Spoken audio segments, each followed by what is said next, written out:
Hello and welcome back to Real World Magic. Now, April Fool's Day is coming up very soon and it's pagan. I thought it would be fun to show you a few little bits and bobs that you can use to fool your friends and family this April Fool's Day. But before you log off and navigate away and find something a bit more pagan, I'm going to also explain in this video why April Fool's Day is pagan. So clearly we've got a lot to take into account with the current situation, you know, the whole world not being allowed out to play and that sort of stuff in case we might die. And I'm not playing that down at all. Please do act sensibly with all the content of this video.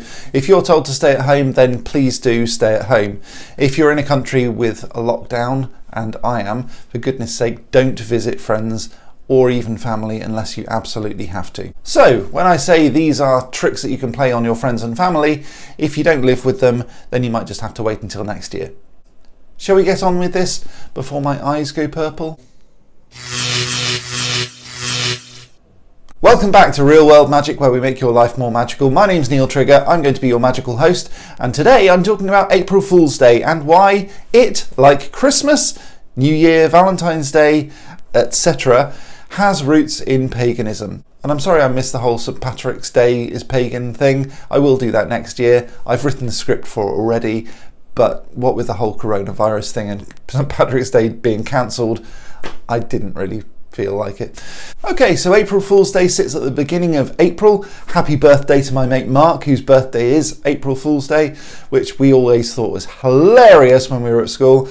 And it sits at the beginning of April, and the origins remain largely a mystery, but there are some theories about it, and pretty much all of them are pagan in origin. Firstly, the Council of Trent in 1563 in France.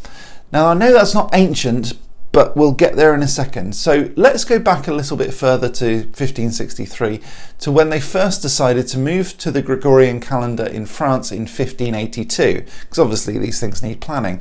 This they did, and some people found it hard to adjust to the new time. Well, you would, wouldn't you? These people were openly mocked in public for being a little bit thick and having paper fish pinned to their backs and called Poisson d'Avril, or April fish. Sorry about my pronunciation. The fish referred to them as being easily caught on the line of a good joke. Nowadays, obviously, this has become the April Fool. So, okay, that's not very pagan and it's not very ancient either, really. It's just a date change. But wait, there is more. April Fool's Day sits near the Vernal Equinox, where Mother Nature turns us all into fools with her changeable weather, like giving us 6 solid months of rain and then, just as we're not allowed out of the house due to the coronavirus, 2 lovely weeks of sunshine. At least we can see it out of the window of our isolation cells, houses.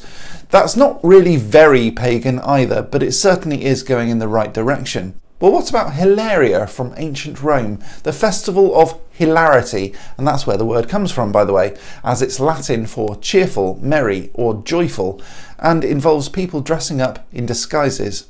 This festival was linked to the goddess Cybele. I'm not sure if I'm pronouncing that right. I learned it by reading. Anyway, she's the mother of the gods, and yes, she dates back to pre-Christian, pagan times. Lovely, pagan at last. Now, in Scotland in the 18th century, April Fool's Day became a 2-day festival known as Hunting the Goak. Again, I'm not sure that's how it's pronounced, where people were sent on silly or foolish errands. The word goak, G-O-W-K, was an old word for cuckoo, which, as you probably know, alludes to the way that the cuckoo raises its young. Well, it doesn't. It lays its egg in the nest of other birds and pushes out the genuine egg of the host bird. The unknowing parent bird then loses its children, and the cuckoo grows biggest and faster, killing the fellow nest chicks by pecking their heads, literally, and throwing them out of the nest, before taking all of the food of several chicks as the parents rush around to feed the imposter chick. This way, the cuckoo makes a fool of the host parent. Of course, in modern times, April Fool's Day is just a silly day of harmless pranks. Taco Bell in the USA once said that it had bought the Liberty Bell and it was going to rename it the Taco Liberty Bell. Nonsense, of course, but quite funny. The BBC once released a video about flying penguins and even a documentary about spaghetti trees. All good, clean fun. And yet the roots date back to Hilaria and the death and resurrection of Attis, who was the consort of Cybele, who, as I mentioned earlier, is the mother of the gods. And he, Attis, is said to have castrated himself. Ouch. Now, as the god of vegetation, Attis's castration was said to be symbolic of fruits, and his death came at the time of the harvest, when nothing else could be gathered from the earth. His rebirth during the vernal equinox, around April the 1st by the way, symbolised the spring and rebirth of the fertile earth, to provide vegetation again. Hurrah! Let's throw a party and get drunk and get our pagan on. A bit of god worshipping is just what's needed, and it wouldn't hurt to do a bit of drinking too. That's just what pagans are like. So, if you enjoy April Fool's Day like the rest of us, perhaps you're a little bit pagan too. Now, before I vanish this week, let's do a little bit of pranking, shall we? I wanted to show you guys the kinds of pranks that I've done before, and here's a simple one, but very effective. You soak one piece of cereal in blue food dye and leave it back in the box somewhere near the top. When it's poured out, it's now at the bottom of the bowl.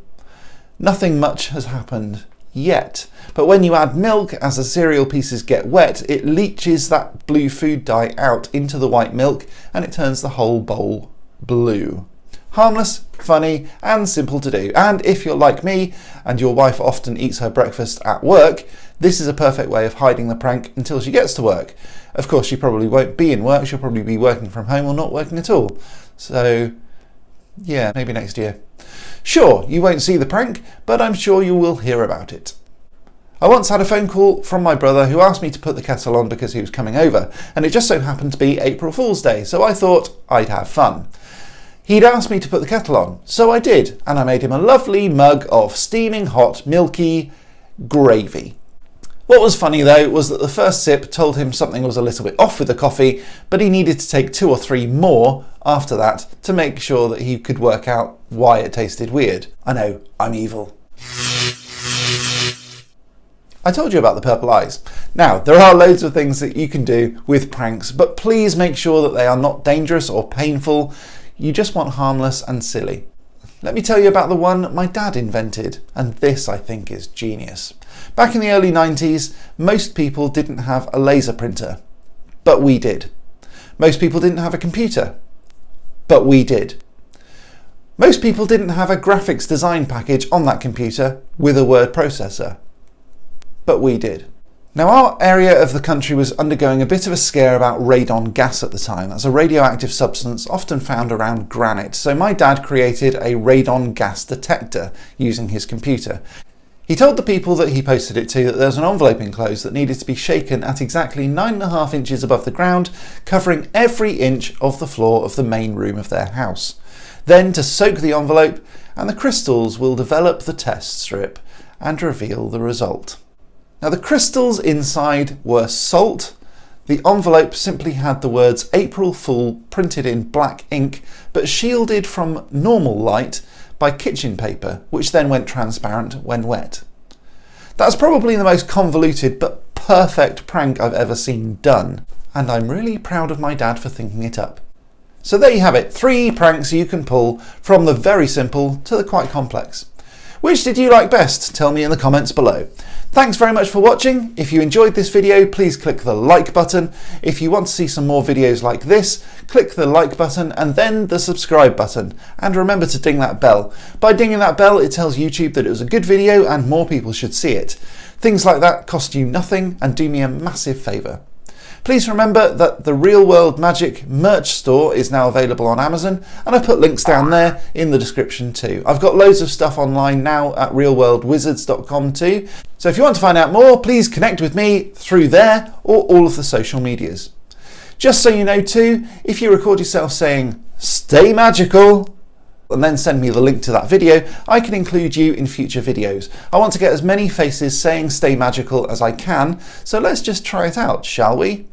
Stay magical. Just remember to film it in landscape, and then you can either upload it or link the video or send it over to me in some other way at my Facebook page, maybe Real World Magic YouTube. Thanks again, I'll talk to you next time, and from all of us here at Real World Magic, stay magical.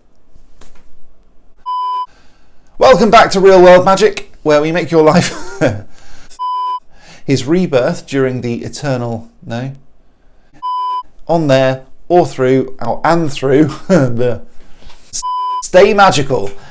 Then send me a, what am I doing? He told the people he posted it to that it was just an envelope. No, what? He told the people that for goodness sake, speak England. Hold on. He posted it to that there was an envelope enclosed that needed to be shaken. I can't speak. My tongue's too big. I know, I'm evil.